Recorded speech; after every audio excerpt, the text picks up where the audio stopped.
Breaking news చూస్తున్నాం. CM Chandrababu తిరుమలలో పర్యటిస్తున్నారు. మనవడు నారా దేవాంశ్ పుట్టినరోజు సందర్భంగా శ్రీవారికి మొక్కలు చెల్లించుకున్నారు. రేపు కుటుంబ సమేతంగా శ్రీవారిని దర్శించుకుంటారు సీఎం. దేవాంశ్, నారా భువనేశ్వరి, లోకేష్ బ్రాహ్మణితో కలిసి శ్రీవారికి ప్రత్యేక పూజలు నిర్వహిస్తారు.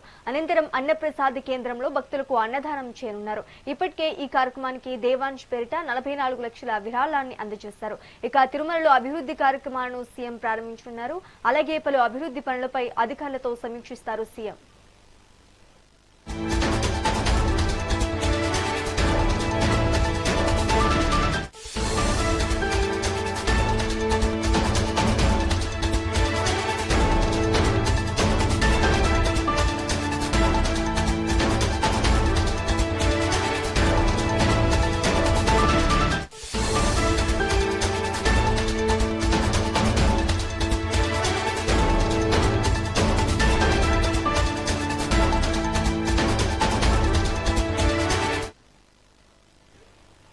సీఎం చంద్రబాబు తిరుమలలో పర్యటిస్తున్నారు. మనవడు నారా దేవాంశ్ పుట్టినరోజు సందర్భంగా శ్రీవారికి మొక్కలు చెల్లించుకున్నారు.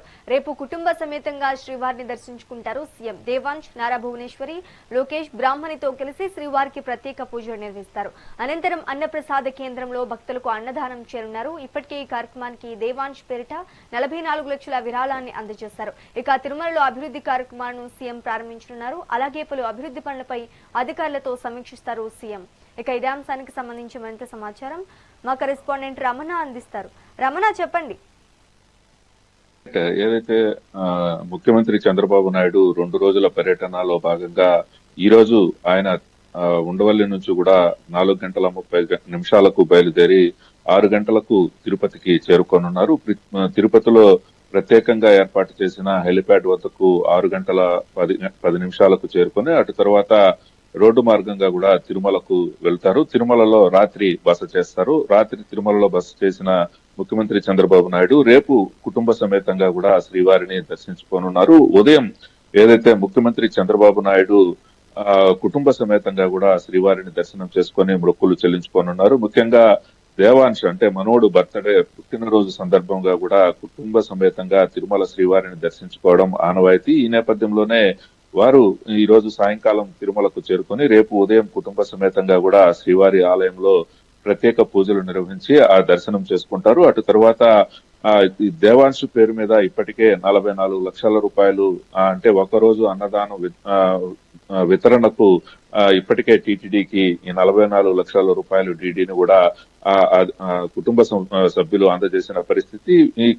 ఇందులో భాగంగానే దర్శనం అనంతరం నేరుగా తరికొండ అన్నప్రసాద వితరణ కేంద్రానికి చేరుకొని అక్కడ ఏదైతే అన్నదాన వితరణ భక్తులకు కుటుంబ సభ్యులంతా కూడా చేస్తారు. అటు తర్వాత నేరుగా పద్మావతి అతిథి గృహానికి చేరుకొని అక్కడ కాసేపు విశ్రాంతి తీసుకున్న తర్వాత తిరుమలలో పలు అభివృద్ధి కార్యక్రమాలకు ఆయన ప్రారంభోత్సవాలు చేయనున్న పరిస్థితి. ముఖ్యంగా ఏదైతే కమాండ్ కంట్రోల్ సెంటర్ ను ముఖ్యమంత్రి చంద్రబాబు నాయుడు ప్రారంభించనున్నారు. ఏఐ టెక్నాలజీతో కూడా ఈ సెంట్రల్ కమాండ్ కంట్రోల్ సిస్టమ్ ను ఏర్పాటు చేశారు.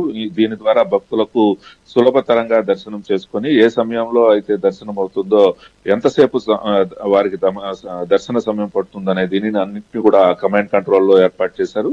దానిని ముఖ్యమంత్రి చంద్రబాబు నాయుడు ప్రారంభించనున్నారు. మరోపక్క తిరుమలలో దాదాపు 20 కోట్ల రూపాయల వ్యయంతో ఏర్పాటు చేసిన ఏదైతే FSSI ఫుడ్ సేఫ్టీకి సంబంధించి అన్ని తనిఖీలు నిర్వహించే ల్యాబ్ ను కూడా తిరుమలలో ప్రారంభించే విధంగా ఏర్పాట్లు అయితే చేశారు. దానికి సంబంధించి అన్ని ఏర్పాట్లను కూడా పూర్తి చేశారు. అది ముఖ్యమంత్రి చంద్రబాబు నాయుడు చేతుల మీదుగా కూడా ప్రారంభం కానున్న నేపథ్యంలో ఇప్పటికే తిరుమలలో అన్ని ఏర్పాట్లను పూర్తి చేశారు. ముఖ్యమంత్రి చంద్రబాబు నాయుడు పర్యటనకు సంబంధించి ఎక్కడ ఎటువంటి ఆటంకం జరగకుండా ఉండే విధంగా ఇప్పటికే అధికారులు ఏర్పాట్లు అయితే పూర్తి చేశారు. జిల్లా కలెక్టర్ వెంకటేశ్వర్లు అలాగే ఎస్పీ సుబ్బరాయుడు భారీ బందోబస్తు ఏర్పాటు చేసి ఎక్కడ కూడా ముఖ్యమంత్రి చంద్రబాబు నాయుడు పర్యటనకు సంబంధించి ఎటువంటి అవాంఛనీయ సంఘటనలు గానీ ఎటువంటి ఇబ్బంది లేకుండా ఉండే విధంగా అన్ని ఏర్పాట్లను అయితే పూర్తి చేసిన పరిస్థితి. దీనికి సంబంధించి ముఖ్యమంత్రి చంద్రబాబు నాయుడుతో పాటు మంత్రి నారా లోకేష్, భువనేశ్వరి అలాగే నారా దేవాంశు వీళ్ళంతా కూడా తిరుమలకు చేరుకొని రాత్రికి తిరుమలలోనే బస చేసి రేపు ఉదయం దర్శనం చేసుకుని రేపు మధ్యాహ్నం అక్కడ నుంచి తిరుగు ప్రయాణమై నేరుగా హైదరాబాద్ వెళ్లే విధంగా షెడ్యూల్ అయితే ఖరారైన పరిస్థితి. ఈ రోజు సాయంకాలానికి ముఖ్యమంత్రి చంద్రబాబు నాయుడు తిరుపతికి చేరుకోగానే అక్కడ హెలిప్యాడ్ వద్ద తెలుగుదేశం సంబంధించిన కార్యకర్తలు ఆయనకు ఘన స్వాగతం పలికే విధంగా ఏర్పాట్లయితే పూర్తి చేసిన పరిస్థితి ఉంది. Right, thank you for the update Ramana.